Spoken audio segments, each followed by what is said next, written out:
Good morning ninyo diha o welcome sa akong All Saints Day vlog. So padong nami sa kong uyab diha sa Danao Cemetery pero dili sa mi managkot kay mamaligya mi ngadto. So mao na napadong mi sa merkado ana kay mangumpra sa mi og mga ibaligya na mo pareha ng soft drinks, tubig ug uban pa. So nami sa bodega ana unya na palit big coke ug royal ana. Ya, andam na sa mga buwak diri para ibaligya. So ang uban baka pangutana sad unsa din ang All Saints Day. So basi pareha mo niya og katama na og basi kahunda-hunda ni siya unsa ang All Saints Day. So ang All Saints Day celebrated on November 1st in Western Christianity honors all saints known and unknown. It's a day to remember and honor the lives of those who have lived exemplary Christian lives.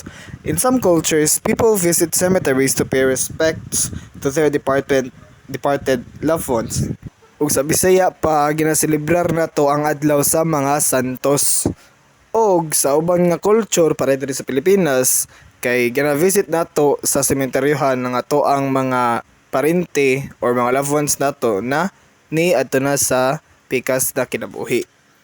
Sumoton na maligya mi diha niya. Grabing inita na niya na abot na gabi niya daghan gyud kay tao, di ba? Tanawa na. So padong na may uli ana kadiyot lang kayo. So ngano di ay na kinahanglan nato unsa di ay ang purpose ng i-visit nato ang atong mga loved ones na nangamatay nato sa cemetery. So the act of visiting the cemetery during this time is seen as a way to connect with the spiritual realm and to show love and respect for deceased family members, friends, or significant individuals in one's life.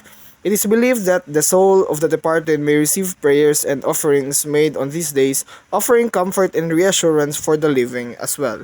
So, what ang purpose? Like, respect and kanang murag para in a way nga makaana ka nga dili na wala na mo sila nalimtan. So, salamat sa pagiguban ako karon sa akong vlog. Mubora gid kay daghang customer na busy. So, salamat kaninyo. Peace.